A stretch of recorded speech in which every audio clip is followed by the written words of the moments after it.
Hello everyone, स्वागत है आप सभी का आपके अपने इम्पैक्ट के इस ऑनलाइन प्लेटफॉर्म पर। उम्मीद करता हूं जो प्रीवियस क्लासें अपनी हो चुकी है, बाकी जो जितने भी सब्जेक्ट अपन ने पढ़े हैं उन सभी की क्लासें हैं वो आप लोगों ने एंजॉय की होगी, आपने सीखा होगा, आपने पढ़ा होगा। तो दोस्तों, आज के सेशन में बात करेंगे अपन फीड स्टफ की। आज का जो अपना क्लास रहने वाला है वो रहने वाला है एलपीएम का, live stock and poultry management subject का। और इसके अंदर अपन बात करेंगे आज फीड स्टफ की। फीड स्टफ है वो क्या होता है, देन अपन बात करेंगे इसके क्लासिफिकेशन की। तो फीड स्टफ है वो कितने प्रकार का होता है, जैसे आपने नाम सुना होगा roughage, concentrate, feed additive, feed supplement. तो इन सभी की चर्चा है वो इस क्लास में अपन करने वाले हैं। काफ़ी इंपॉर्टेंट टॉपिक है आपके बीएससी एग्रीकल्चर के जो सेकेंड सेमेस्टर में अभी एलपीएम का जो कोर्स चलता है उसके अंदर ये जो टॉपिक है फीड स्टफ वाला, या अपन कह सकते हैं राशन वाला, तो वो काफ़ी इंपॉर्टेंट है। तो एग्जाम में भी इसमें से क्वेश्चन आने के चांस है वो ज़्यादा है। तो चलिए बात करते हैं सबसे पहले अपन फीड स्टफ की कि आखिर फीड स्टफ है वो किसे अपन कहने वाले हैं। फीड स्टफ पढ़ने से पहले अपन बात करेंगे राशन की। अब राशन का तो सबको पता होगा कि राशन क्या होता है। तो राशन की अगर मैं बात करूं तो जैसे आप लोग हैं वो पूरे दिन में या अपन कह सकते हैं 24 घंटे में कितना अपन भोजन खाते हैं पीते हैं, तो वो सारी चीजें हैं वो किस में आ गई, राशन में आ गई।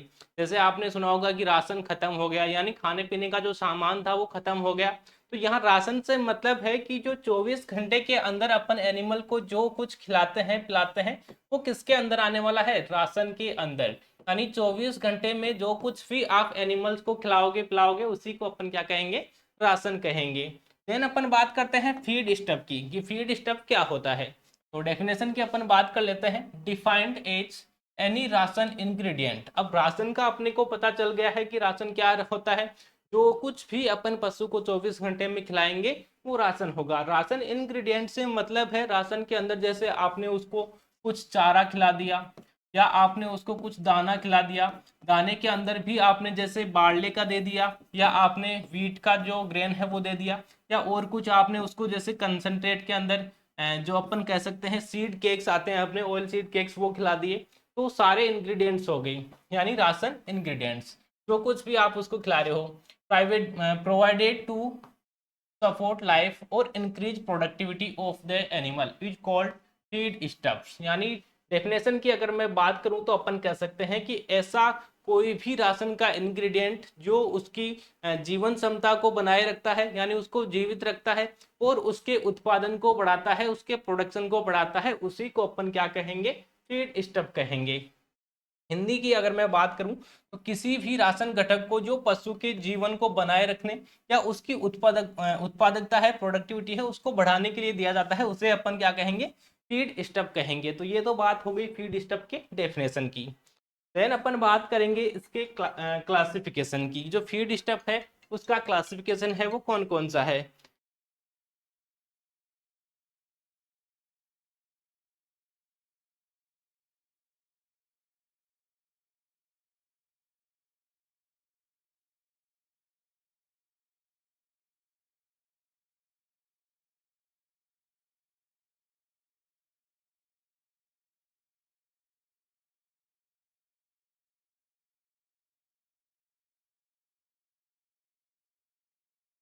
चलिए अब अपन बात कर देंगे जो फीड स्टफ है उसके क्लासिफिकेशन की। Three major categories of feed stuff. जो फीड स्टफ है मेनली ये तीन प्रकार का होता है।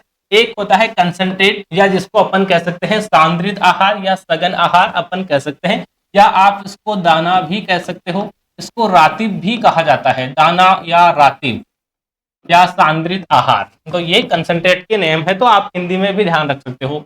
दूसरा है वो होता है रफेज, या आप कह सकते हो इसको चारा, रफेज या चारा।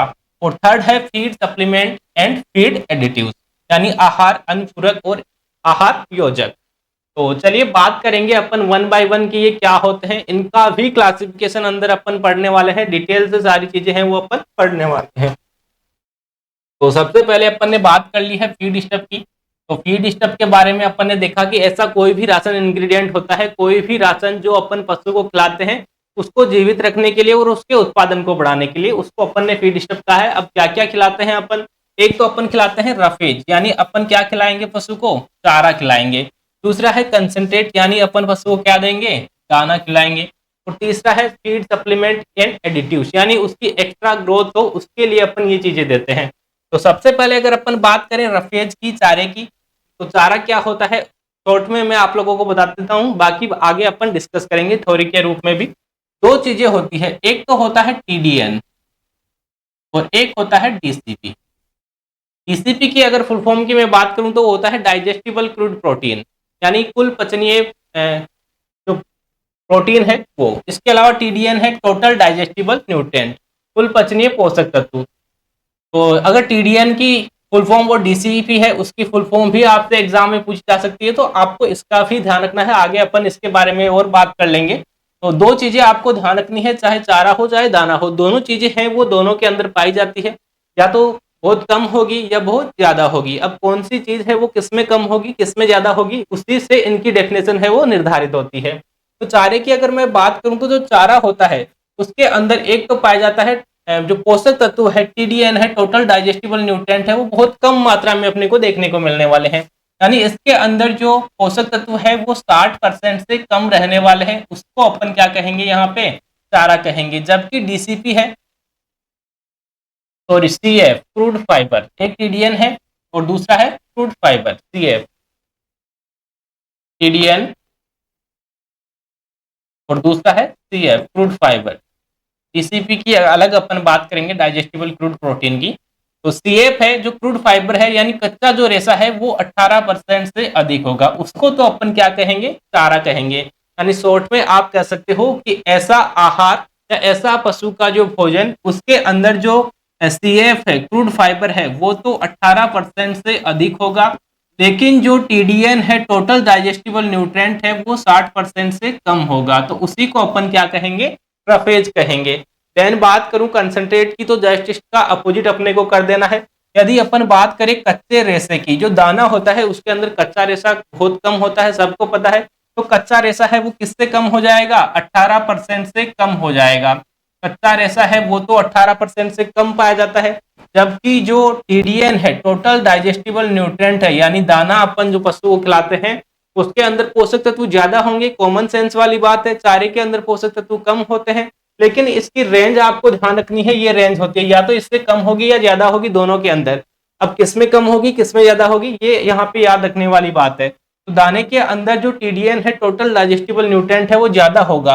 अब किससे ज्यादा होगा सबको पता है, रेंज अपने को पता है 60% से कम या ज्यादा, तो दाने के अंदर जो पोषक तत्व है वो ज्यादा होंगे, किससे ज्यादा, 60% से। तो ये इनकी डेफिनेशन हो गई।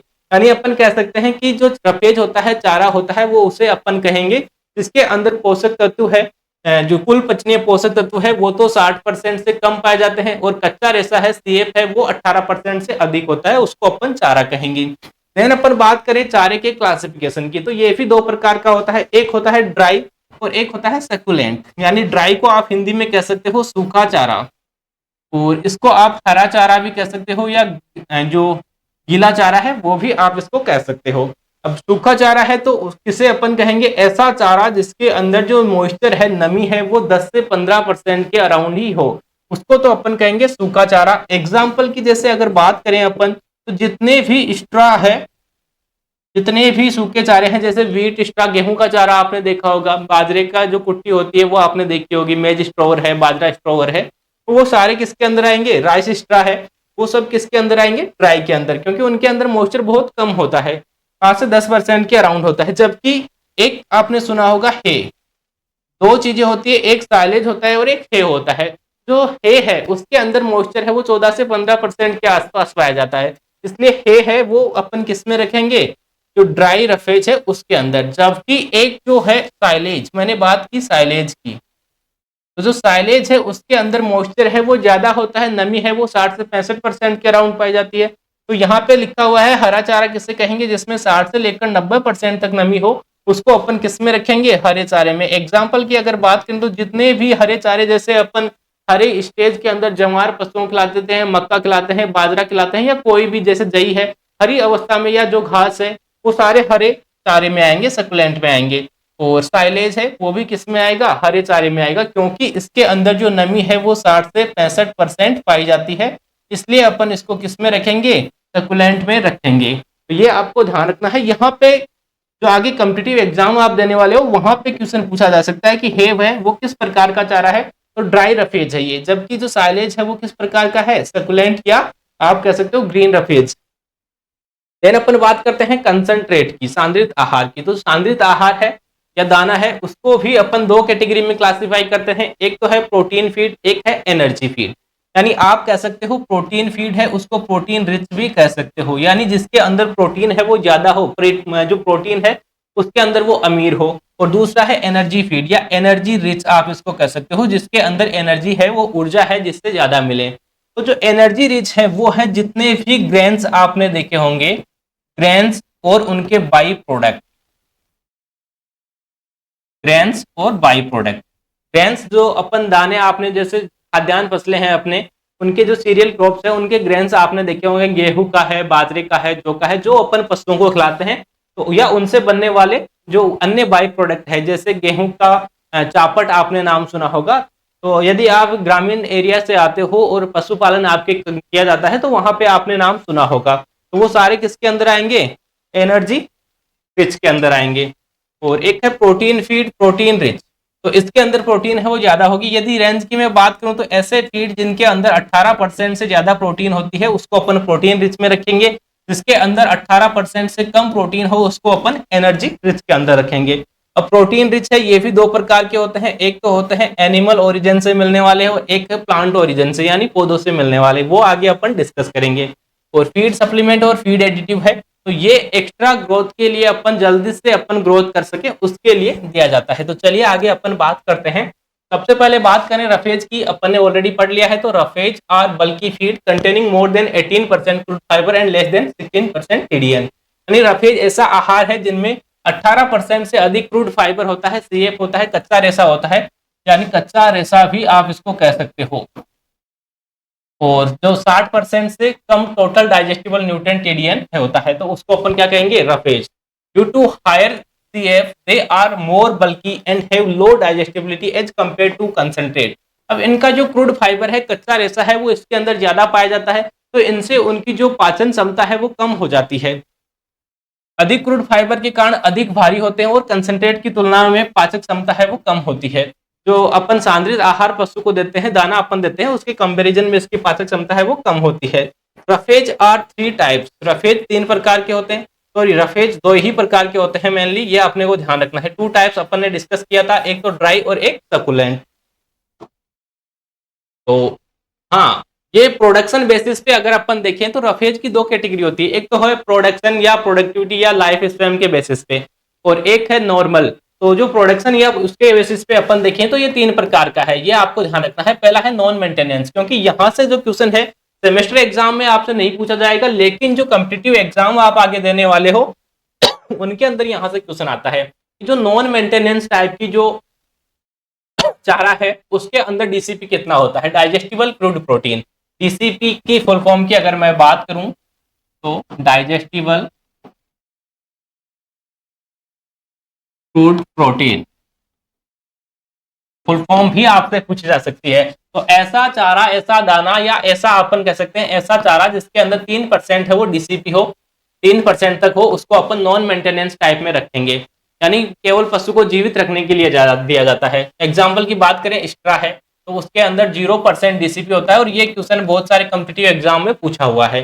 सेकंड है मेंटेनेंस टाइप, यानी ये पशु का जो दैनिक रिक्वायरमेंट होती है डेली का, यानी उसका जो बॉडी वेट है वो मेंटेन रखने के लिए दिया जाता है, उसको अपन कहते हैं मेंटेनेंस राशन।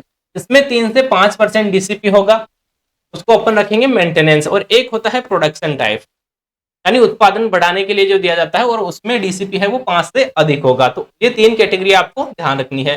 जैसे ल्यूशन है, बरसीम है, जो दलहनी फसलें हैं उनके जो ग्रीन फोडर है वो किस में आएंगे, प्रोडक्टिविटी बढ़ाने वाले में, क्योंकि उनके अंदर प्रोटीन है वो ज्यादा होती है, न्यूट्रिएंट उनमें ज्यादा होते हैं। नेक्स्ट अपन बात करते हैं रफेज की। तो रफेज में भी further classified into 2 categories depending on the moisture content.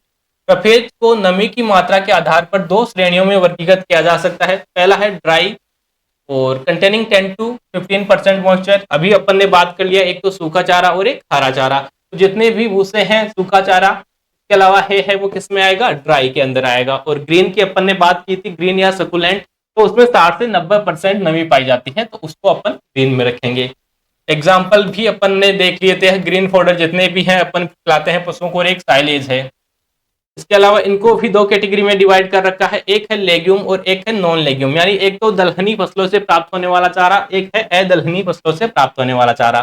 तो लेग्यूम क्रॉप जो लोबिया है, गुआर है, बरसीम है, ये लेग्यूम क्रॉप है, दलहनी फसलें हैं। नॉन लेग्यूम जैसे ज्वार है, बाजरा है, मक्का है, तो ये नॉन लेग्यूम क्रॉप आती है। देन अपन बात करते हैं कंसंट्रेट की। अभी डेफिनेशन अपन ने ऑलरेडी देख ली है, केवल जस्ट आपको उसका उल्टा करना है। टीडीएन और सीएफ की रेंज आपको पता है, या तो 60 से कम होगी, तो टीडीएन है वो या तो 60 से कम होगा या अधिक होगा, और सीएफ है वो या तो 18% से कम होगा या अधिक होगा। लेकिन चारे में कितना होगा, दाने में कितना होगा, ये आपको ध्यान रखना है, यहाँ पे कंफ्यूज करने वाला है। तो टीडीएन है टोटल डाइजेस्टिबल न्यूट्रिएंट है, वो ज्यादा किस में होता है, दाने के अंदर होता है। किससे ज्यादा होगा, 60 से ज्यादा, तो अपने आप ये 18 से कम हो जाएगा। यही इसकी डेफिनेशन हो गई।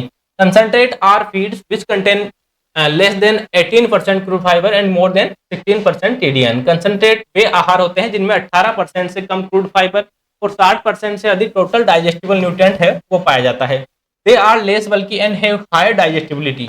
अभी अपन ने देखा था रफेज के बारे में, उसकी डाइजेस्टिबिलिटी है वो कम होती है, और ये हल्के होने के कारण इनकी जो डाइजेस्टिबिलिटी है वो ज्यादा होती है, और इनमें पोषक तत्व है वो भी ज्यादा पाए जाते हैं। तो ये तो कॉमन सेंस वाली बात हो गई।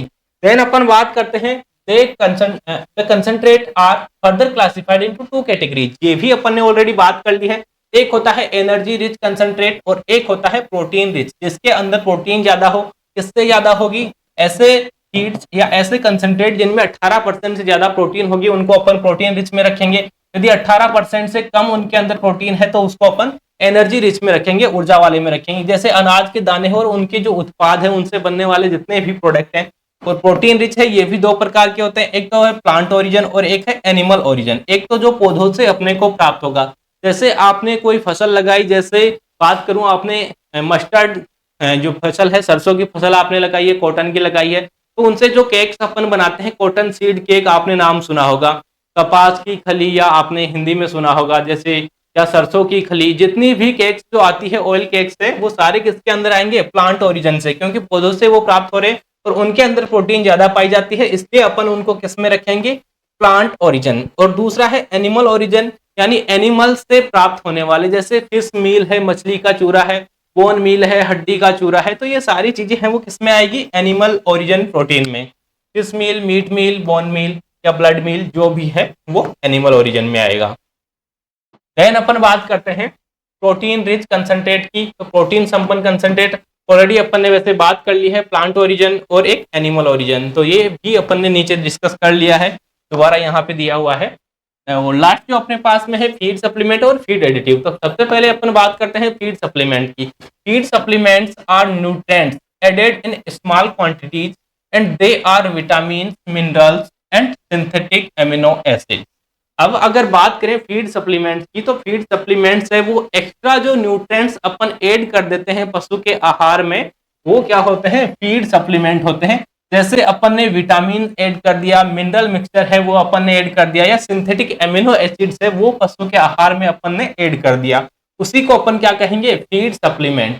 यानी ये पशु है उसका जो ग्रोथ है उसको बढ़ाने में मदद करेंगे। फीड अनुपूरक वे पोषक तत्व होते हैं जो थोड़ी मात्रा में आहार में जोड़े जाते हैं, जैसे विटामिन, खनिज और सिंथेटिक एमिनो एसिड्स।